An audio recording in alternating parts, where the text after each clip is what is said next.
आप देख रहे हैं दैनिक लोकफन न्यूज, बेबाक आवाज, खास खबरों के साथ। मी काही दिवसांपूर्वी पत्रकार परिषद घेऊन हे स्पष्ट केलं होतं की हो, प्रीतमताईंचं नाव मीडियामधून चाललं होतं आणि त्यांच्याबद्दल आम्ही कुठेही मंत्रिपदाची मागणी केलेली नव्हती आणि त्यांना नाही मिळालं तर आमच्या नाराज होण्याचा विषय येत नाही, कारण आमची मागणीच नव्हती। दुसरी गोष्ट, मी दिल्लीला गेले, ती सचिवांची बैठक होती। इथे मी पत्रकार परिषद घेऊन स्पष्ट भूमिका मांडल्यानंतरही कार्यकर्त्यांमध्ये प्रचंड रोष होता, त्यांनी राजीनामे द्यायला सुरुवात केली होती। मी दिल्लीला गेले, ती सचिवांची बैठक होती, त्या सचिवांच्या बैठकीमध्ये संघटनेचा विषय होता। गेल्या 6 वर्षांमध्ये कधीही दिल्लीच्या कोणत्याही नेत्याने मला कुठल्याही विषयावर अशा पद्धतीने चर्चा करून समज दिली वगैरे अशी जी काहीतरी कोणीतरी चुकीची बातमी दिली आहे ते कधीही घडलेलं नाही। आमची प्रधानमंत्री नरेंद्र मोदींवर अत्यंत सुंदर बैठक पार पडली, अत्यंत इंटरॅक्टिव्ह बैठक पाडली आणि ती 100% संघटनेला समर्पित बैठक होती। त्याबद्दल कुठेही भाष्यता न करण्याचा आमचा नियम असल्यामुळे मी त्याच्यावर फारशी चर्चा करणार नाही। मी मागणीच केली नसल्यामुळे मी जाऊन तिकडे लोकांना काही बोलेन, नेत्यांना, हे अपेक्षितच नव्हतं। परंतु राजीनामा सत्र जे चालू होतं त्याच्यावर नक्कीच मी राष्ट्रीय अध्यक्षांना कानावर घातलं की असं पद्धत आहे, असं चालू आहे, लोक जरा नाराज आहेत। त्यांनी सांगितलं की हे तुम्ही सांभाळून घ्याल, असा विश्वास आहे, तुम्ही ते सांभाळून घ्याल आणि मी ते सांभाळून घेते। माझी भूमिका स्पष्ट झाल्यानंतर देखील कार्यकर्त्यांनी थोडासा नाराजी व्यक्त केली आणि त्यांचं जी नाराजी आहे त्यालाही सन्मान देऊन त्यांना सगळ्यांना मी समजवलंय, त्यांना आव्हान केलंय। संख्या खूप जास्त असल्यामुळे मला माईकवर त्यांच्याशी संवाद साधावा लागला आणि त्यांना बोलावं लागलं आणि त्यांना मी जे बोलले ते तुमच्या सर्वांसमोर आहे। त्यामुळे मला वाटत नाही की आता या विषयाला कुठल्याही प्रकारचा वेगळा रंग देण्याची आवश्यकता आहे। राजीनामा झालेले त्यांचं पुढे आता काय, जे तुमच्या कार्यकर्त्यांनी राजीनामे दिलेले आता पुढे काय होणार? ते राजीनामे मला वाटतं भाजपाच्या नेत्यांनी पण बोललेत, आशिषजी शेलार बोललेत, प्रवीणजी दरेकर बोललेत, राम शिंदे बोललेत, मला वाटतं स्वतः देवेंद्र फडणवीसही बोललेत की आम्ही नाराज नाही, आता अजून कोणी बोलायची आवश्यकता नाही। मी असंही सांगितलंय की माझ्या कार्यकर्त्यांनी राजीनामे दिलेले मला मंजूर नाही, ते मागे घ्यावे। याचं कारण असं आहे की ते बिचारे त्यांच्या तालुक्याच्या स्तरावर आपल्या राजकारणात स्वतःच्या पायावर उभे असताना त्यांचे राजीनामे देऊन दबाव तंत्र वगैरे असं काही करण्याची मला आवश्यकता नाही, कारण माझा संवाद माझे जे नेते जे आहेत दिल्लीचे त्यांच्याशी व्यवस्थित आहे असं माझं मत आहे। धर्मयुद्ध म्हणाला आज भाषणामध्ये, नक्की थोडं इलॅबोरेट कराल का धर्मयुद्ध म्हणजे? हे पहा, लोकांच्या मनामध्ये जी भावना आहे ती भावना अशी तीव्र होत चालली आहे की ती मला डावलण्याची आहे आणि मी डावलूनही काही करत नाही, ही भावना आहे। कारण लोक रस्त्यावरचे कार्यकर्ते आक्रमक आहेत। मुळातच हा कार्यकर्ता, मुंडे साहेबांचा कार्यकर्ता हा आक्रमक आहे। मुंडे साहेबांनी राजकारणामध्ये जे काम केले त्याची एक पद्धत त्यांना अवगत आहे। आम्ही खूप संघर्ष केला, आम्हाला अनेक संघर्षांना जावं लागलं सामोरं, पण ह्या संघर्षामध्ये कार्यकर्त्यांना माझं नातं हे नेहमी अटूट राहिलं। धर्मयुद्ध हे आहे की माझा जो प्रेम करणारा वर्ग आहे, माझा जो कार्यकर्त्याचा संचय आहे त्याच्यामध्ये कुठेतरी अडचण निर्माण होते अशी भावना झाली लोकांची। कारण माझा फॉर्म भरायला लावून माझा काढला आणि रमेश अप्पांना कराडांना तिकीट दिलं, मला राज्यसभेत चर्चा असताना भागवत कराडांना दिलं, तर तिथे मी स्वतःहून गेले, त्यांच्या नॉमिनेशनला गेले। पण मंत्रिपदाचा विषय थोडा मला माहिती होण्यास प्रचंड उशीर झाल्यामुळे लोकांच्या मनामध्ये ही भावना झाली की ताईंना डावलण्यासाठी देतात। तर माझं म्हणणं आहे की हे धर्मयुद्ध आहे की ही जी वज्रमूठ मुंडे साहेबांनी केली होती, जी कायम ठेवण्याचा प्रयत्न मी 6 वर्ष यशस्वी करू शकले, ती वज्रमूठ अशीच ठेवली पाहिजे। कोणाला काही पद दिलं, कोणाला काही सन्मान दिला म्हणून आमचं नातं खराब होऊ नये ना, माझं त्यांच्याशी नातं खराब होऊ नये, कराड आणि बाकी ज्यांची संधी मिळाली त्यांच्याशी, आणि समाजातील लोकांचंही मन खराब होणे, हे धर्मयुद्ध आहेच आहे, आम्हाला लढावंच लागणार आहे। संघटित समाजाला हे नेहमी प्रश्न असतात। वारंवार म्हणाल की आम्हाला हे धर्मयुद्ध टाळायचं आहे, हो, म्हणूनच मी राजीनामे वापस द्यायला लागले। धर्मयुद्ध भाजपतल्या अंतर्गत धर्मयुद्धाबद्दल बोलताय तुम्ही?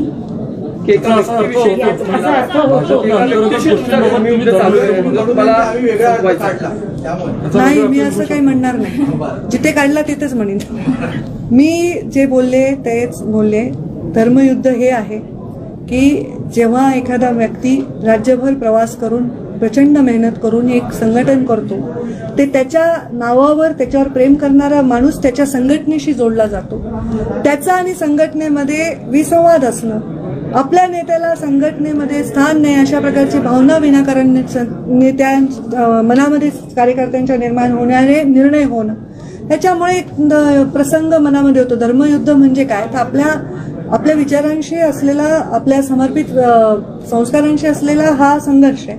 आणि धर्मयुद्ध हेच आहे की ही जी माझी मोठ आहे ती मोठ डिस्टर्ब न होता कामा नये. भले कोणालाही पद मिळवून लोकांना वाटतं मला मिळालं पाहिजे, मला नाही मिळालं तरी माझी हरकत नाही, पण ही माझी रमूट कायम राहायला पाहिजे, एकजूट कायम राहायला पाहिजे. योग्य वेळी निर्णय घेऊ असं तुम्ही म्हणाल. योग्य वेळी निर्णय घ्यायचा, अविचाराने कुठलाही निर्णय घ्यायचा नाही. योग्य वेळ कुठली ते जेव्हा मला येऊ नये अशी माझी अपेक्षा आहे. अनेकदा बोललं जातं, त्यांनी ते लक्षात ठेवावं, त्याचा उल्लेख तुम्ही केला की पंकजा मुंडे यांना पक्षाने खूप दिलं याचा उल्लेख तुम्ही केला. अनेकांना दिलं गेलं आणि त्याचाही उल्लेख केला, तर तुमच्या बाबतीत हे सतत बोलून दाखवलं जातं. हे पहा, अत्यंत चांगला प्रश्न विचारला प्राजक्ता. मी माझ्याविषयी गेल्या 2-3 दिवसात जे जे स्टेटमेंट आले ते सगळे मी लिहून ठेवले. त्याच्यामध्ये भारतीय जनता पार्टीचा कोणताही नेता नकारात्मक नाही बोलला, खूप चांगलं आणि सकारात्मक आणि आशावादी बोलले. प्रत्येक नेता म्हणाले की नाही ताई सांभाळून घेतील, कार्यकर्त्यांचा संताप हा विद्रोह. काही नेत्यांनी असं स्टेटमेंट केलं की पंकजा मुंडे लक्षात ठेवतील, आणि हे स्टेटमेंट त्या नेत्यांकडनं किंवा काही लोकांकडनं वारंवार आलं. तर माझं हेच म्हणणं आहे की मला पक्षाने दिलं हे मी लक्षातच ठेवते, पण पक्षाने मला माझ्यावर अनेकांना दिलंय. त्यामुळे माझं हो बरोबर आहे की सतत हे बोलून का दाखवलं जातं जे माझ्या पक्षातले नाहीत त्यांच्याकडनं. तुम्ही म्हणता की आपली शक्ती किया तो आपने कहा कि प्रधानमंत्री मोदी, मैं पूरा हिंदी में बोलूं वापस से?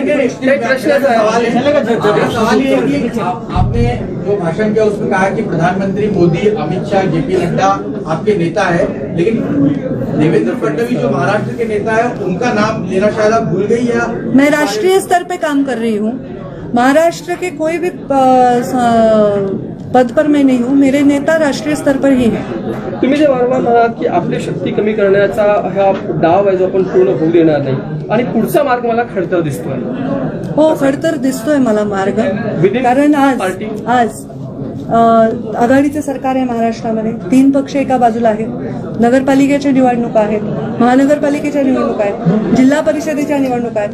त्यामध्ये जर माझा कार्यकर्ता अगतिक असेल, माझा म्हणजे माझ्यामुळे माझ्या पक्षाशी जोडलेला आणि पक्षामुळे माझ्याशी जोडलेला, या दोन्ही कार्यकर्ते जर अगतिक असतील तर ते खडतरच मार्गाकडे जाणारी दिशा आहे. आणि ते होऊ नये, त्यांनी शांत राहावं, त्यांनी संयमाने राहावं, त्यांनी स्वतःच्या मजबूतीने राहावं ही माझी अपेक्षा आहे. डोळे चोळून बघा, एकदा तुम्ही उल्लेख केलेला आहे. कोणतं दृश्य जे वारंवार तुमच्या समोर येतं ते डोळे कोणतं दृश्य नाही, एखादं दृश्य जेव्हा आपल्याला अस्पष्ट दिसत असतं तेव्हा आपल्याला आपण एकदा डोळे चोळून बघतो की ते खरंच अस्पष्ट आहे का स्पष्ट आहे. तर मी आता डोळे चोळून बघितले की हे जे झालंय हे म्हणजे असं कुठल्याही चुकीच्या भावनांनी नाही झालंय. तर एकदा डोळे चोळून बघा. कार्यकर्त्यांची जी भावना झाली की ताई असं अशा पद्धतीने राजकारण होत आहे किंवा पक्षामध्ये राज्यस्तरावर अशा प्रकारे डावललं जाते, तर एकदा ते आपण त्याच्यावर तपासलं पाहिजे. कुठल्याही भूमिकेच्या अंतिम आपण स्तरावर जाण्याच्या आधी तपासून केलं. नेत्यांच्या यादीमध्ये पंतप्रधान नरेंद्र मोदी येतात, अमित शाह येतात, देवेंद्र फडणवीस काय येते किंवा महाराष्ट्राचे नेते काय नाही, मराठीत उत्तर काय काय तुमच्या नेत्यांच्या यादीमध्ये माझ्या नेत्यांच्या यादीमध्ये मोदी अमित शाह येतात, महाराष्ट्रातील नेते का नाही? वेगळा अर्थ निघू शकतो. माझे नेते, मी राष्ट्रीय स्तरावर काम करत आहे. माझे नेते नरेंद्र मोदी, JP नड्डा आणि अमित शहा आहेत हे मी म्हटले. आणि ह्याच्यामध्ये मी राष्ट्रीय स्तरावरचे आहे ते माझे नेते आहेत. मी राष्ट्रीय स्तरावर काम करते, मी त्यांच्या नेतृत्वाखाली काम करते आणि हे मी परत सांगते. त्यामुळे इथे विषयच येत नाही कुठलाही नाव पाहणे घेतले. आप पूरा हिंदी में बोलू?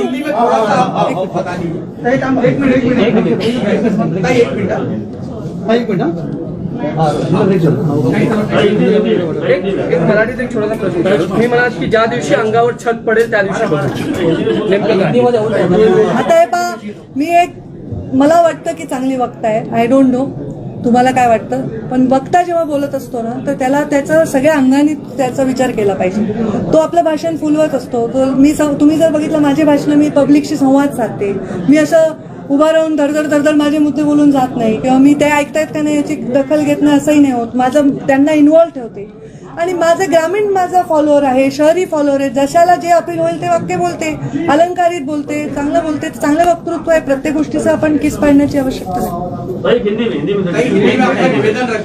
मैं आज जो कार्यकर्ता पूरे राज्य भर से आए थे, कुछ तेलंगाना, मध्य प्रदेश, गुजरात से छोटे छोटे पंचायत के सदस्य वगैरह आए थे, आज उन सब से मैंने बातचीत की. बातचीत जाहिर तरीके से करनी पड़ी क्योंकि बहुत संख्या में आए थे. माइक लगाकर उनसे संवाद किया.